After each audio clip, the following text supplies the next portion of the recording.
The Great Old Ones are both old and great. None are so well known as the great priest Cthulhu. Originally, he started his own story, The Call of Cthulhu, in the magazine Weird Tales all the way back in 1928.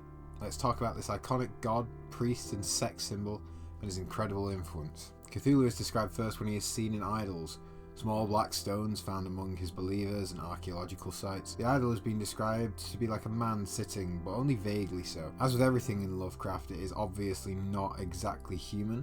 There is something indescribably off about it. It also has an octopus-like head with a great mass of feelers protruding around its mouth. Its skin scaly like a fish, but also rubbery, with great claws on its arms and legs, and upon its back a set of long, narrow wings. He is the son of Nug.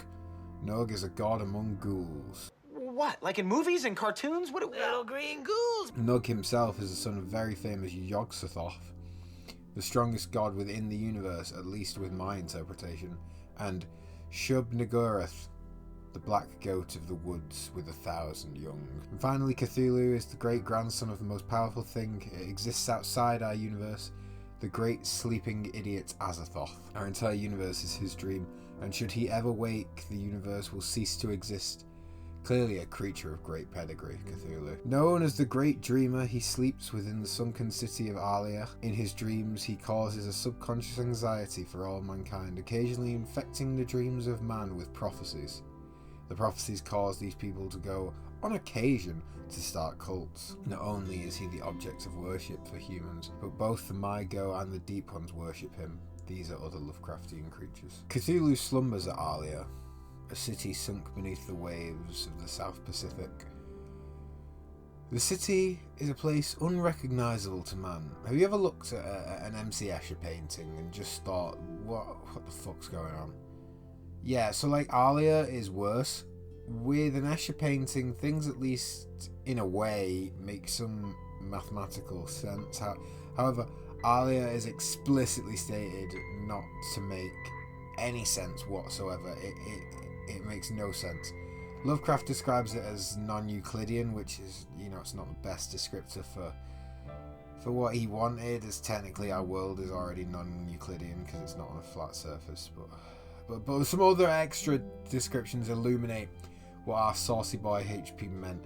He describes that the angles of the city are both obtuse and acute at the same time, and that the door to Cthulhu's chamber seems to be both on the floor and on the wall.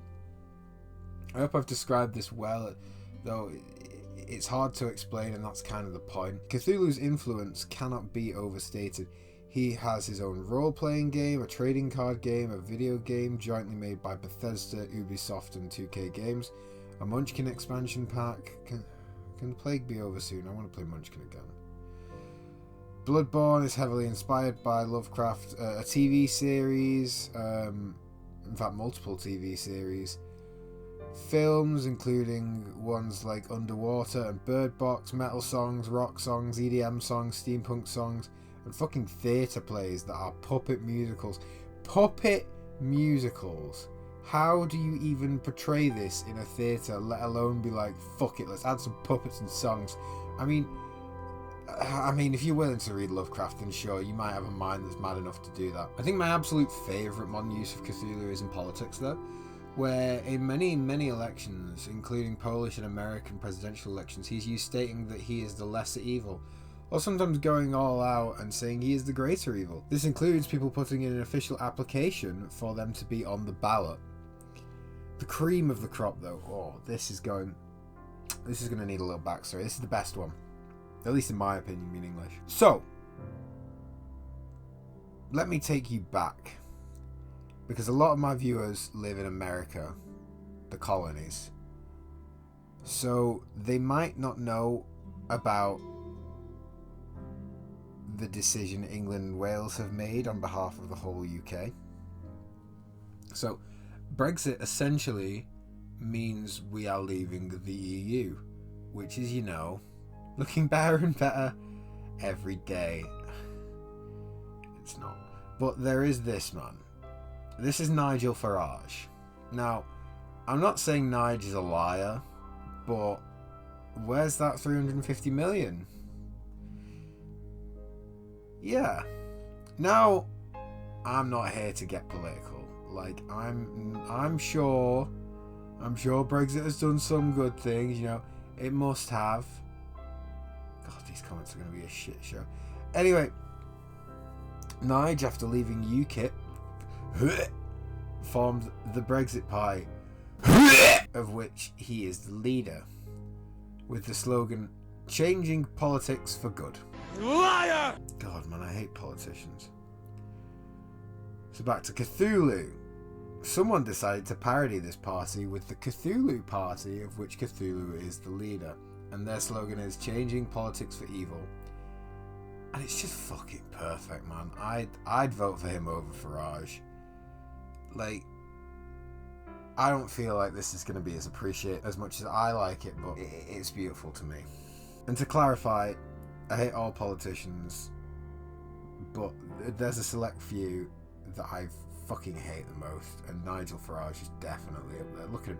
He looks like a fucking duck. Anyway, fuck me. That was a rant, wasn't it? Bet you weren't expecting a political rant on a Cthulhu video, but here we are. Anyway, that's Cthulhu and his influence on the world.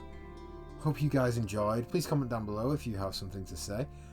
I'm sure with my rant, many of you will have something to say. Subscribe and like if you want to help out the channel. It really does give me a boost and it will help you see more. If you really, really want to stay up to date, which I'm sure you all do, if you want to stay up to date, all my socials and Reddit are in the description, with my TIL link if you're on YouTube and my YouTube link if you're on TIL. And as always, I will see you next week, babies.